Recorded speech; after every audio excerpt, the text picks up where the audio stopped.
Alors ici on a une pierre donc de la maison de la ferme Vidal qui nous permet d'identifier, enfin comment on peut identifier que c'est une pierre ancienne et donc que ça provient de la période de la régence d'Alger, car les Français quand ils sont venus ils ont ramené donc un système qui permet d'avoir des pierres homogènes.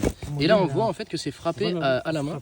Voilà, et donc on voit que on peut dire que c'est très ancien ça, à l'époque turque là. Le fait donc que ce soit pas homogène, bah, ça témoigne que c'est les pierres donc de l'époque de la régence d'Alger qui ont été récupérées pour faire cette bâtisse.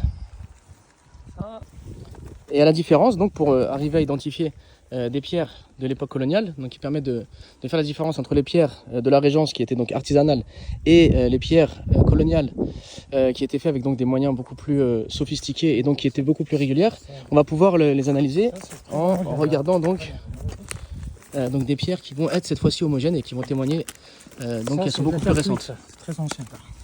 Alors ça, c'est la terre cuite plus ancien, comme le dit notre ami Abdelrahim.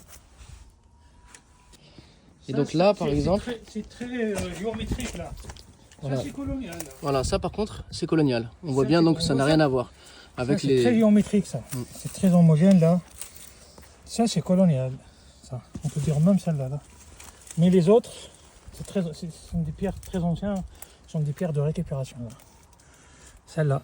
Ça c'est colonial là. T'as vu ça là? Ouais, bien sculpté là.